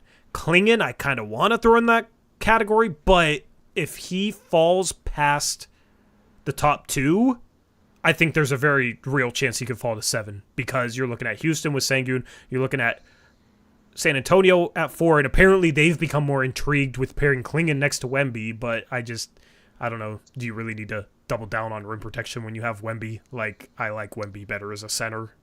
But there might... rim. If Klingon's on the board at 3, then maybe Memphis does move up to get him, and then we think we can get Edey at 14, so... I mean, yeah, I'm just trying to piece things together. Like, Klingon has a chance to fall, and then everything else is just wild card. Knecht might not be there. Buzelis might not be there. Because I think Detroit's either Knecht or Buzelis in that case. Yeah, or Shepard. Yeah, I'm just saying if Shepard is off the board. The question is, which one out of Buzelis and Knecht do they like more? Yeah. I don't know about Detroit in this situation. But I do want to say something because people in chat, I see this thing like, well, maybe since we haven't heard anything about Sarr or Castle, that means the Blazers like them. And the other people we're hearing about, that's why they're throwing them out. Keep in mind, some of the things we talked about aren't things that these people are reporting or being reported. Some of these things, like the Knecht Salon thing, there's been no national reports or insider information about those two. That's just what Tori and I have heard. So this isn't something they're leaking out to people or want people to necessarily know. So those kind of rumors are different than Edey's going to get drafted at 7 by Kevin O'Connor, like type of rumors. Those kind of things aren't the same if you're trying to say, well, now that that's out there public. I mean, they don't care what 2 guys on Blazers Uprise are putting out there public, you know? Yeah, exactly. Nobody cares unless it's because they want to hate upon anything that we have to say. But, yeah, Knecht, Salon, Klingon, if he's there, maybe Edey. I don't know. But I truly think ultimately, most likely it comes down to Knecht versus Salon. Shout out Jack M, $2 donation. I don't know if I read it, but he asked what about Salon? And then we just talked about him. So shout out to Jack. Yeah. Latest rumors, and this kind of goes with draft predictions as well. Other rumors that you've heard, Eric, I'm going to Google them right now because, of course, I don't have them ready. Well, now Atlanta's saying that they would be fine taking Sarr 1, even if he doesn't work out. I believe that's all posturing. I don't think they want to take Sarr, but they want everyone to believe they're going to take Sarr to extract value, much like Boston did a couple years ago when they trade down, pick up an extra first for going from 1 to 3. They get their guy in Tatum. And give up Fultz to Philly, that kind of thing. So I think that's just, I mean, they could still take Sarr, I guess, but to me, there's just too much Ricochet and Klingon buzz, and especially considering if you look at the draft odds, like for betting, it just seems like they are just trying to maybe make Washington pay to move up a spot because they're locked in on Sarr or hoping to get Sarr. But I don't really feel like they're just going to draft Sarr and keep him. Yeah. Supposedly Utah is trying to trade up. Phoenix might trade down like 22 for 29 and 32. Might make sense for both teams. If you're Phoenix, you can take a chance on getting 2 guys that can factor into your rotation right away with their lack of depth. Utah, they got 10. Maybe they're trading up to 22. Like, if you could add a guy like Jalen Tyson with somebody at 10, like, a Ron Holland, maybe Nikola Topic there makes sense. That's a pretty good draft haul. 22, I think, is a really good pick to add somebody valuable. It's just Phoenix is only going to be in play for players that can help them right away, whereas Utah can be more in play for best prospect available. And then let me see if I'm missing any other rumors here that we can talk about. Chat, if you heard any other rumors, feel free to post them in chat as well. Well, this is kind of draft related. Yeah, go ahead. The Lakers are using their 17th pick and are targeting Jeremy Grant with it. Yeah.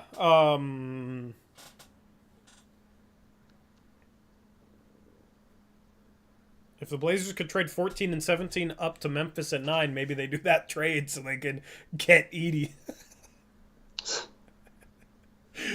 Oh, man. I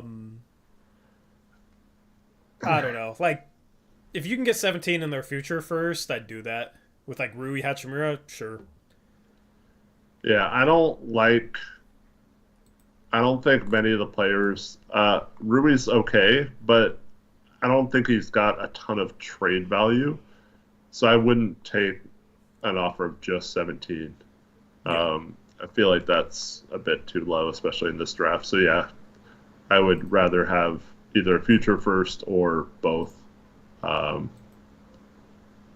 But yeah, I mean, they have to match salary somehow. Yeah, we heard rumors about Dallas. Are the Blazers open to trading Grant, though, is the question. Yeah, so for the first time since they acquired him, I believe they are they're not actively shopping him, but they are open to the idea of moving him along with Brogdon and Thibault. And it sounds like, just based on draft rumors, that maybe they'd be open to trading 8 and 2. Or Robert Williams. It seems like any veteran could be in play, but outside of hopefully Malcolm Brogdon, they're not looking to actively trade anybody. I'd hope they're actively looking to trade Thibault too. Yeah, I just don't think he has any value. I don't think it matters if you're actively looking to trade him. He's such an afterthought on this roster in rebuild mode. Yeah. I don't see, assuming that we don't draft like 2 freaking centers or a center and a guard, even if we draft a center and a guard, like, you're going to have minutes at perimeter spots. I just don't see how he factors into the rotation next year, so I agree with that. Much like we talked about all last season, I'd rather just give those minutes to Repair and let him figure it out, even if we don't draft someone in his position. So 1,000%, which is why it never made sense to match Thibault's contract. There's a question in chat that says, does getting rid of Thibault's contract duck the tax? Yes, it does. Yeah. There's no point to match him. It didn't accomplish anything. And that seems like a good point to mention this. So I did do the Blazers offseason cap situation video. Tori edited it, and posted it. Yeah, light editing. Right when we went live, so that is available to watch after the stream. Yeah, also full in-depth draft preview tomorrow. Stay tuned.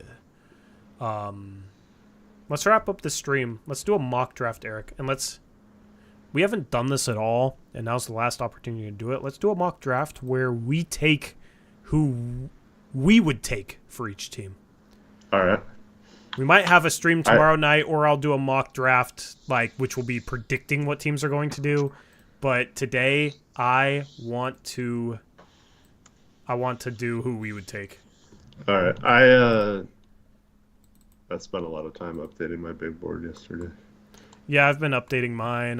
This draft preview is a 60-1 big board, and then talking about every first round pick. And I'm spending like a minute on each player, so it's going to be over an hour. Nice. So stay tuned for that. Let me open up Chrome, Google Chrome, instead of Microsoft Edge, because Google Chrome is my window share. I'm not going to leak my Twitter DMs again.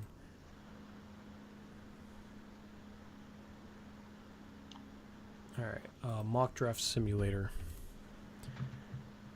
Okay, let's see. Are we good to go?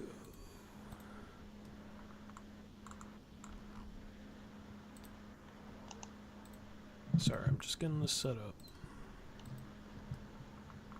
So I can take Shamshi at 7. You can do whatever you want. I may roast you, though. Yeah. Do you want evens or odds, though, is the question. I don't care. Bro, why is Crow not showing up, man? Odds have the highest pick, but evens have the other 3. Chat. Do a chat poll. Do a chat poll for what? Should Tory be evens or odds? Okay. Fine. And we'll live with the results.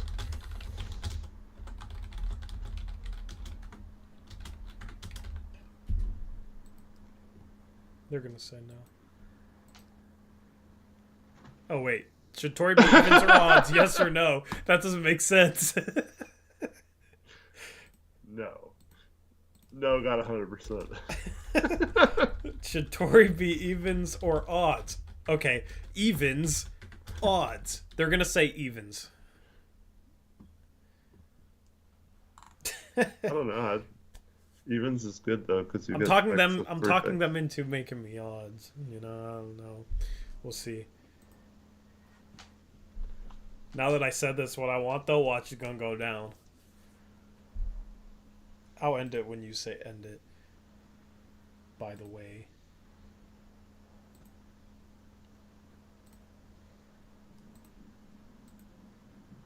Alright, I'll end it in 10 seconds. Don't let Tory draft Connect. Why are you such a Connect hater, Trevin? Grow up and respect Connect, man. You know what? Give Trevin credit. At least he has basketball opinions of his own this year. Yeah. I hate them. But sure. Alright, 10 seconds is up. I'm odds.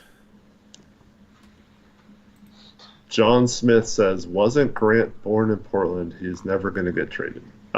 He was born and lived here for what? Very short period of time. Because he was like a few months to a year old when his dad was traded from the Blazers. So we're making roster moves based on where players were born? I guess. Interesting. We'll probably trade him to whatever team he wants to play. Alrighty. We're going to get Klay Thompson then this offseason. Nice, hell yeah. Ridgefield legend right there. And Domantas Sabonis. Alright. Number 1. This is ESPN's big board, by the way. I'm taking Ricochet. Or not Ricochet, Sarr. I was going to say, isn't this what we want to do? I just looked at who was number 1. All right, 2, Washington. Who are you taking? All right. I am taking Rob Dillingham. Rob Dillingham. 3 is Houston. Oh, I don't like the shooting with Castle. I mean, they should go for upside too. I'm taking Castle. All right, 4 San Antonio.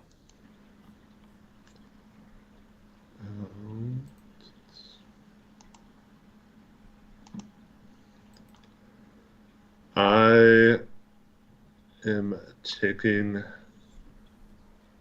Tijan Salon. Salon already. Where's he at? There we go. Salon at 4. Detroit's at 5. You know what? This is who we pick. Yeah.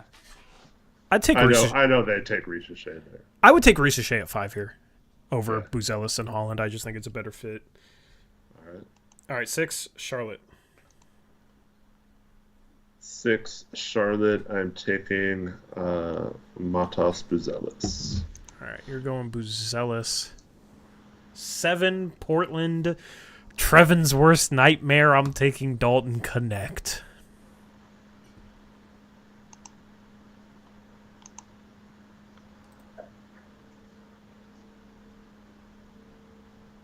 All right, 8, San Antonio, Eric. Oh, man.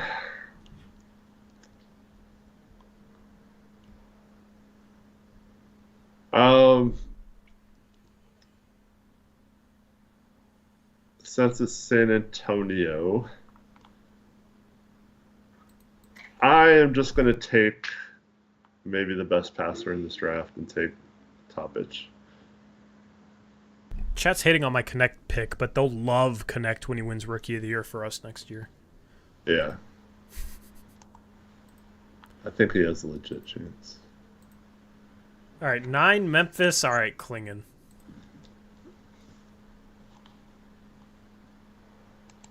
Oh, 10 yeah. is Utah. I forgot Klingon is still on the board because he's so far down on my... Yeah, he's 9 on my big board, so there you go. Where did Utah? Yeah, Utah. Well, this is perfect for them. Reed Shepherd. All right.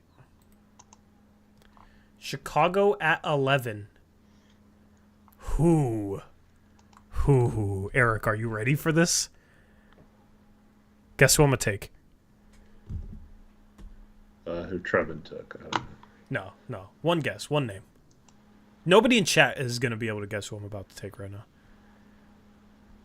I don't know. Jalen Tyson. No. Oh, Terrence Shannon. Terrence Shannon. Okay. All right.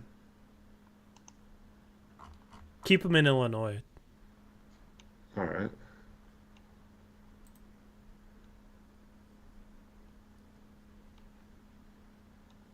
Damn, you got some haters too in chat, man. For what? For your picks. I don't know.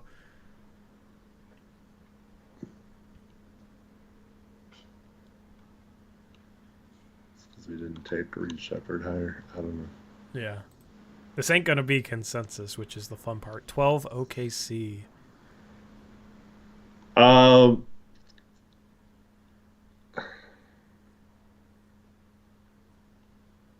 I like the idea of Cody Williams here Cool. playing with his brother. I like Ron Holland at 13 to Sacramento. They need defense. And 14. Here you go, Eric. Zach Edey is right there. He is. Oh, man. This is who you would take. I already know what the pick's going to be. We got Knecht. Yeah. Oh.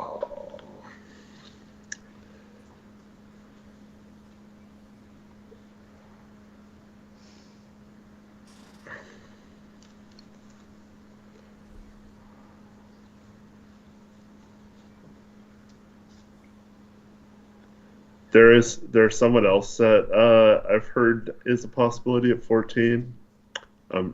This is like real life, not this mock. And you haven't shared it with us? Yeah, I forgot to mention it earlier. Well, you might as well mention it now. They do like Missy. Okay. Then maybe they won't take Edey as 7. Yeah, hoping. So who are you taking for Portland here? Man, I'm gonna get so much hate right now. We already know what you want to do. No, I'm not taking him. It's too high to take him. But there's like 3 guys that are too high to take him anyway. I'm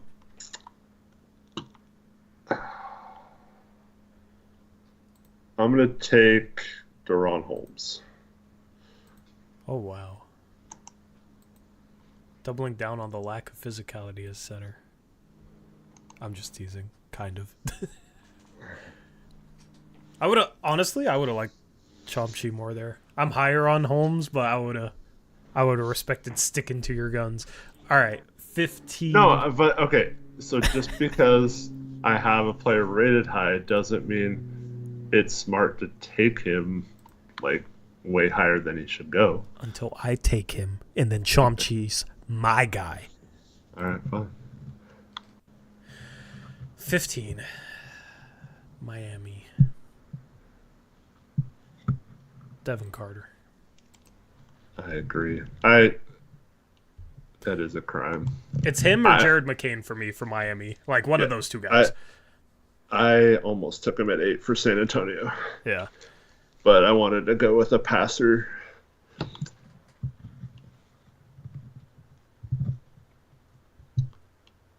$16, you got Philly. Philly.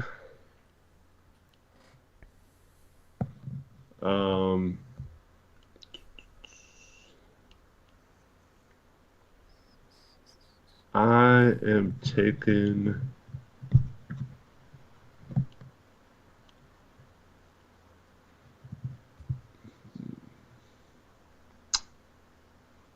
I'm going to take McCain.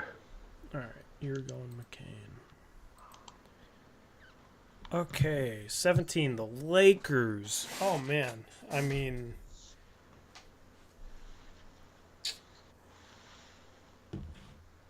Lakers, I'm going Tristan da Silva. 18, Orlando, Eric. All right. So just put this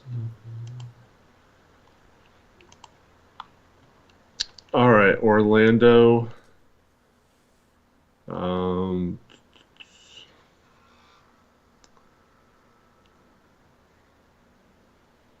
gonna take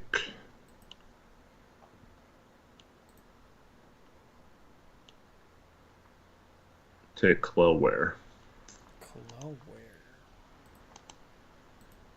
19, Toronto.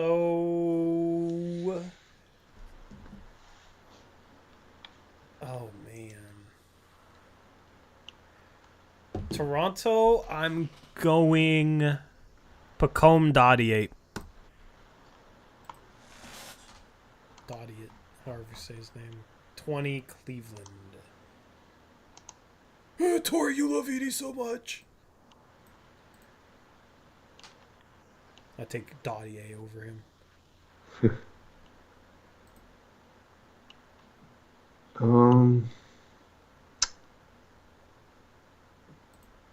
I'm gonna take Nikola Jerusic.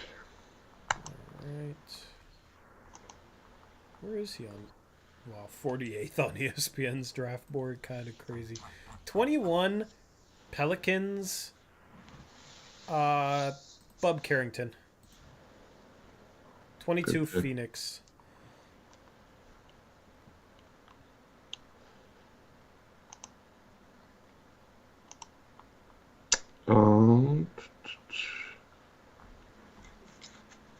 I think this is way too good a value to pass up. I'm taking Isaiah Collier.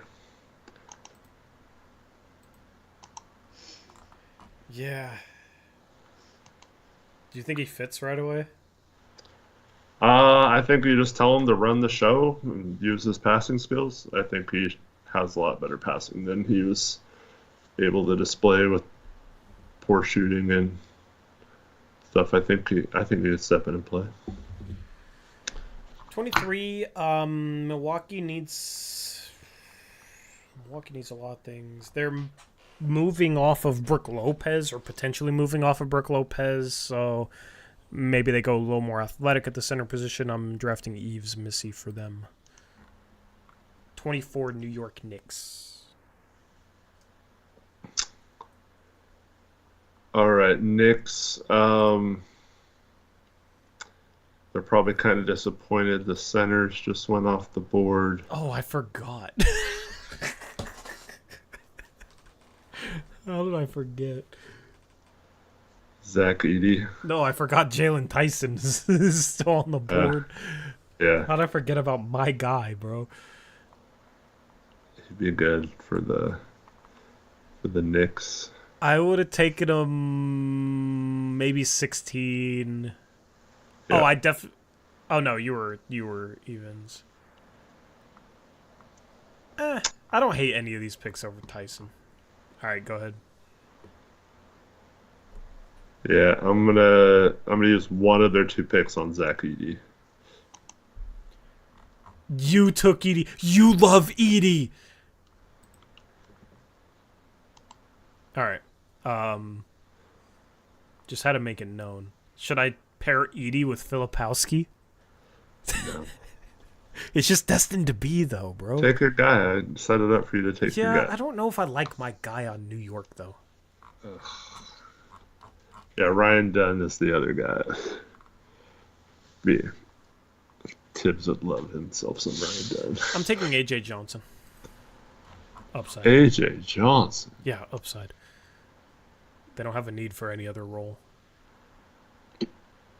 26, Washington.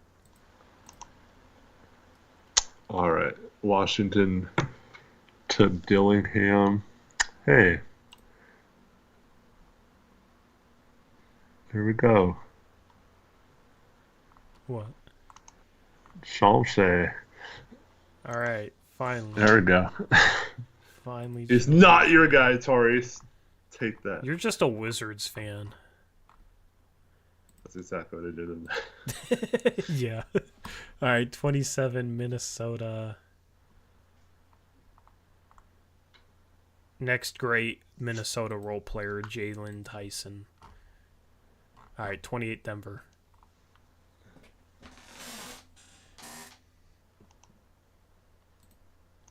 Oh, man. There's a couple. Well, there's 3 guys that I think are absolutely perfect for Denver here. Which one do I want to go with?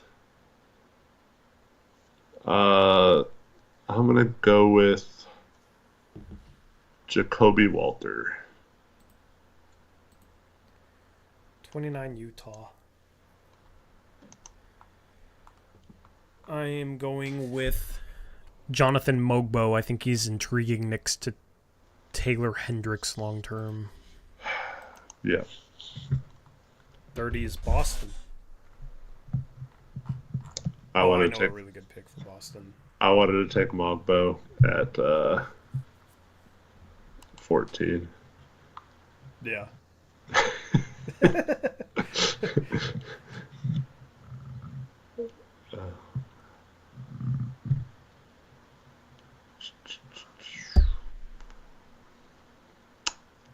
I think I know who you're thinking of, but I'm not going to take him. I don't think you do. Or maybe you do. Jalen Bridges. Yeah, you actually do.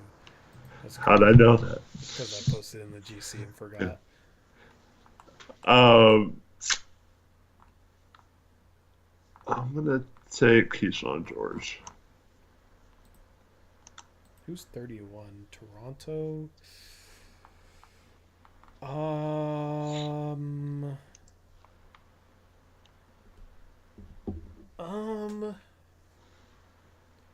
dude, I don't freaking know. They got quickly.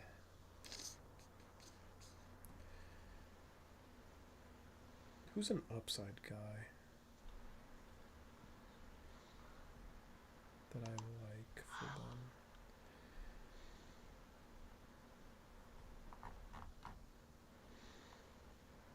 Keyshawn George would have been perfect here. Mm-hmm.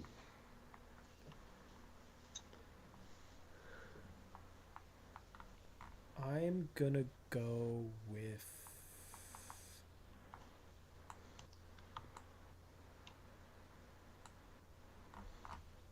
dude, this is the toughest pick of this entire thing.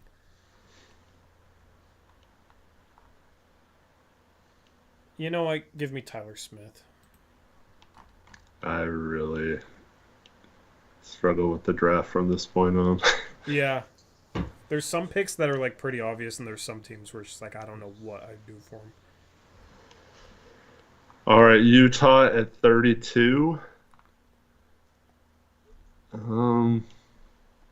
I took Reed Shepard and Mogbo. Um,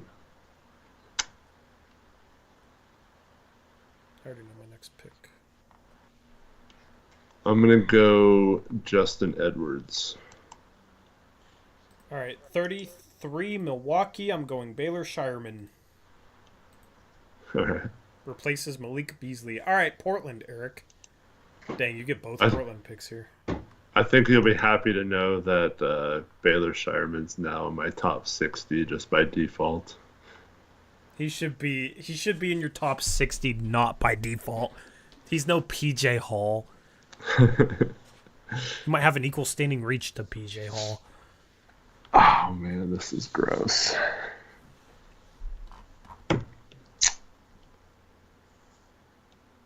Yeah, it is pretty gross, bro. You would maybe be surprised as to who I would take here for them.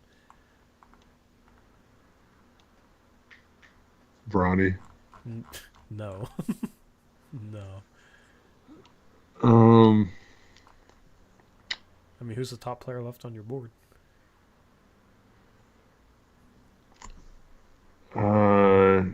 Someone I'm not gonna take. Filipowski? Furphy? Guards. I'm gonna take Ryan Dunn. I respect that, actually. Actually, yeah, I think that's the right pick. We got connect, so we go all defense, all offense. Let's go. 35, you got San Antonio, Topic and Salon, so they're just swinging. You know what? Just get him another player that can pass and could maybe even defensively next to Topic. It's bad, but you got Wemby. I'm gonna go Tyler Kolek. All right.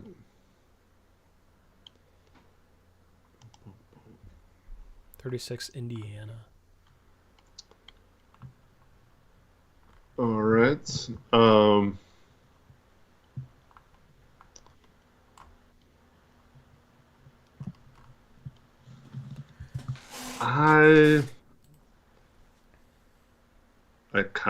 I hate to do this, and AJ's gonna get an inflated ego here, but I'm gonna take Jalen Bridges.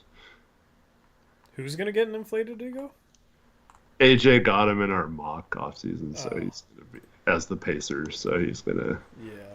Yeah, I like Jalen Bridges. I have a first round grade on him. 37 Minnesota AJ Mitchell. Oh, by the way, wait, you like AJ Mitchell now? I don't dislike him. I think he's early second. Yeah. I just argued with someone that had him in the lottery. Anyway. I heard that at 37, Minnesota could take Bronny, and not because they want LeBron, because they really like Bronny. It's not a joke. It's not a joke. Honestly, I now have Bronny in my top 60. Oh, let's go. By default? Kinda, but like, I don't know. I'm opening up to the thought of he could, I don't know, be a specific type of role player that teams would like, maybe. I don't know. Mm-hmm. I think he's draftable, even if he wasn't LeBron's son, but I just think he would have went back to school if he wasn't. Yeah. Knicks here. 38. I'm going to take Johnny Furphy. 39 Memphis. They took Klingon. You need a shooter. Cam Christie. All right, you got Portland at 40, Eric. And Kyle Filipowski is still on the board for you to take. Oh, yes. Just what I always wanted. I mean, you got Connect, Ryan Dunn, Deron Holmes. Ryan Dunn is going to shoot 10 threes a game for the remix. Yeah. And make one of them. Oh, Oh man. I'm gonna take a Dembona. Yeah, that's what I was looking at for 34 too. For them. 41 Sixers. They took McCain. That was a weird draft for the Blazers. Yeah, very. Hey, Rich. Very weird draft for the Blazers. Okay, here. I'll go Harrison Ingram. All right. Does Filipowski go undrafted? We're some Filipowski haters, man. For me, it's just tough on, like, who does he play next to in the front court? Because I don't like him at the power forward, so I want him to play with, like, a specific type of big. Because I don't like him at power forward or center. I don't know. Charlotte, I'm going to take Tristan Newton. All right. 43 Miami was giving Kevin Love minutes, so I guess that's where Filipowski goes, and he can be their Kevin Love without the rebounding. Just to get him out of my face. 44 is Houston. It took Castle. Miami getting Devin Carter and Filipowski, pretty decent draft, man. Yeah.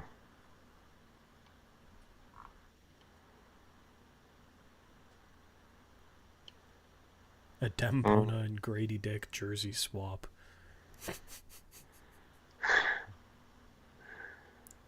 I'm gonna take Nafali Dante for them.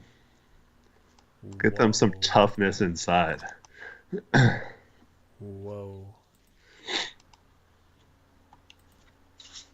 Whoa. I don't have Dante top 60. I think that's the first guy I don't have top 60. Nice. Kings took Holland. I mean, I guess here's where bruh.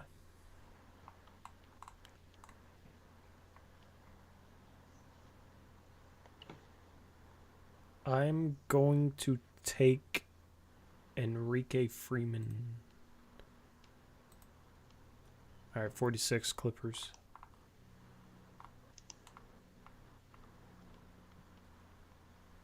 All right, Clippers.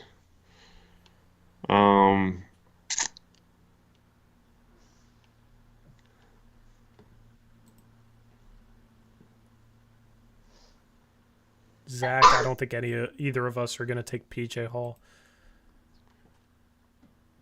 I'm gonna take Antonio Reeves for them. 47 Magic took Khalil Ware.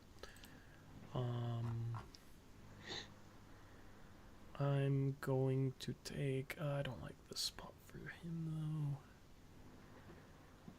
I'm going to take Jalen Wells.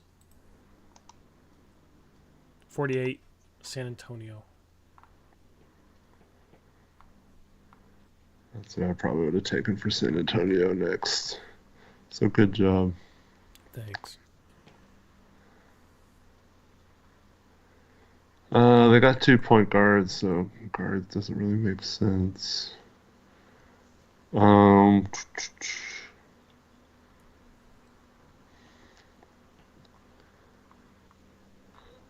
gonna take.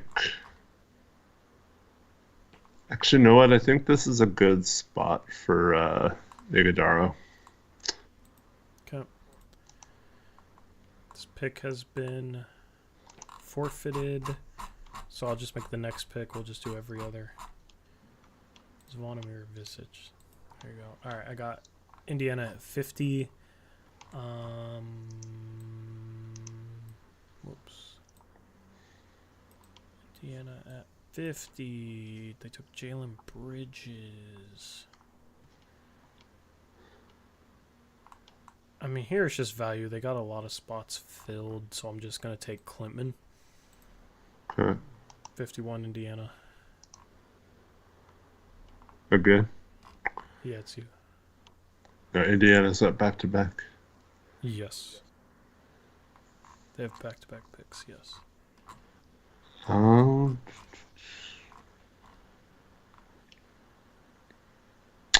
I am gonna take.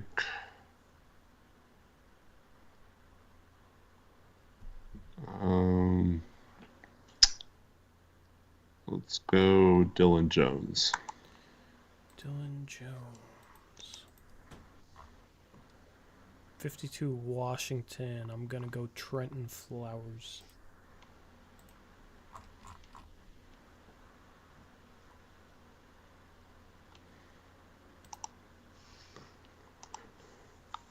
All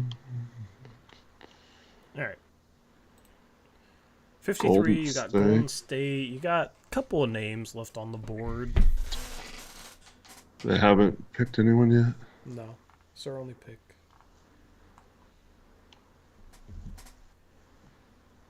Oh, man. I am going to take Bronny James. Bronny James to Golden State. How could you? You just ruined ESPN even more.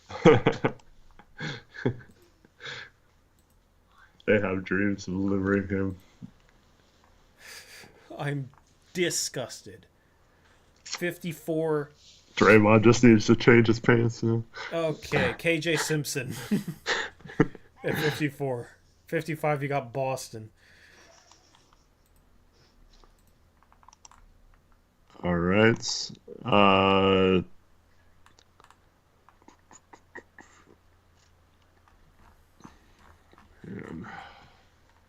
is basically 54. Yeah.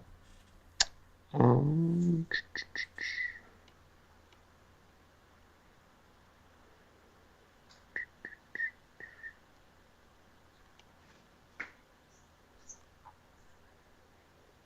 going to take McCullough for them. Okay. At 56, the Lakers are seething. You just took Bronny, so I have to think about this pick now. I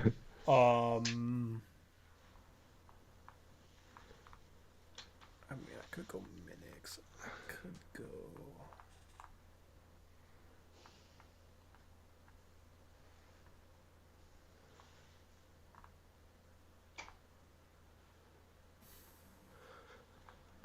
Man.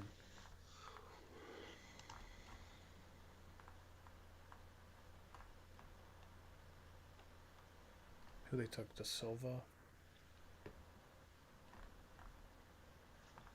I'm gonna go with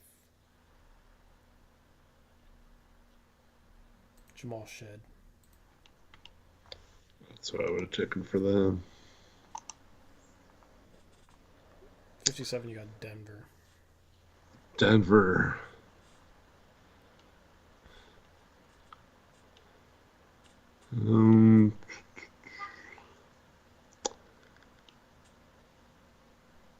I'm going to take Cam Spencer for them. All right. 58, Memphis took Klingon and Christie. I'm going to take Quinton Post for them. Quinton Post is like if you were a younger and a college player. Nice. I just made that up. 59's a forfeited pick. Is Jordan Ivy Curry around? There he is. All right, so you get the last pick. Dallas. Okay, find Quentin Post. Is he a center on here? Yes. He's 1,000% a center. Yeah, I was just making sure he was listed because sometimes it's weird. Okay, so this is the forfeited pick for Drew Eubanks. All right, last pick in the draft, Dallas Mavericks. One and only pick.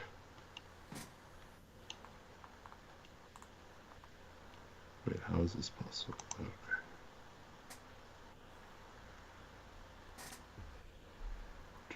Do.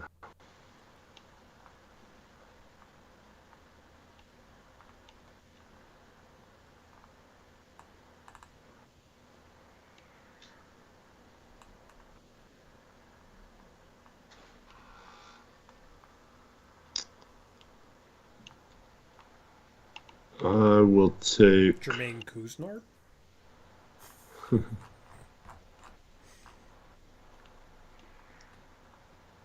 um,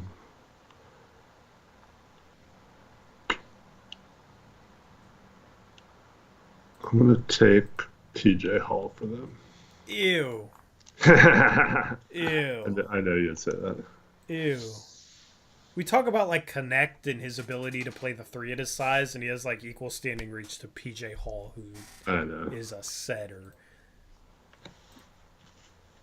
Pele Larson is somebody I need to look into, not gonna lie. All right, that's our mock draft based on who we would take.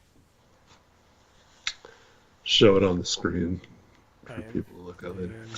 Am I not showing it? I am showing it. Okay, cool. Yeah, I'm just scrolling through it. Yeah, I really like Terrence Shannon Jr. Man, Yeah.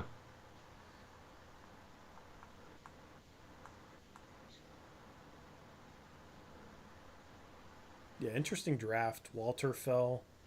He feels like a faller on draft night. Filipowski fell to 43. Wild stuff.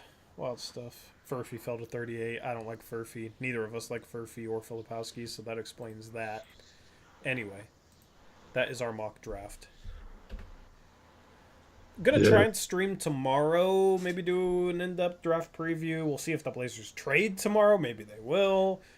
I got a draft preview video coming out tomorrow. I'm gonna try and finish that tonight, and then tomorrow I might have a couple more videos. Shout out to Devin for helping me edit a little bit.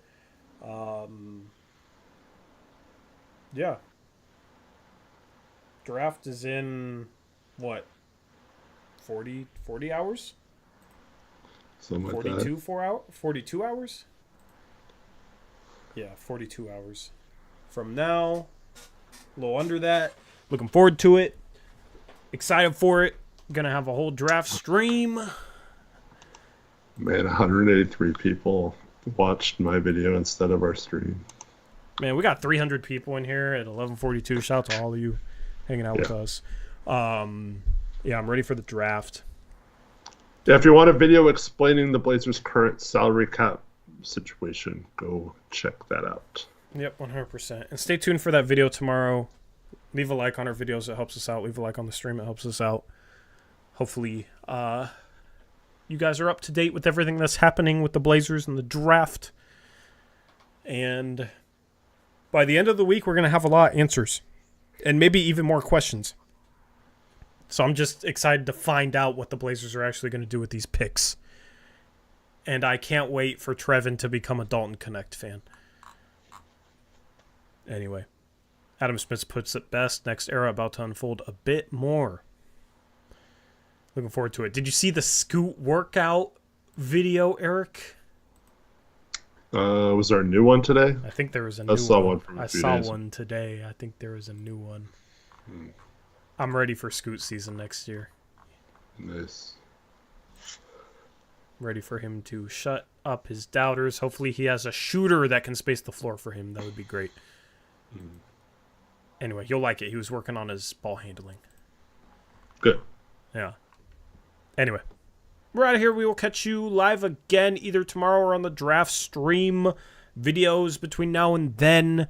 The draft preview is going to get you up to date on every prospect. Hopefully you guys enjoy that. And we're out of here. We'll catch you next time. Until then, as always, peace out.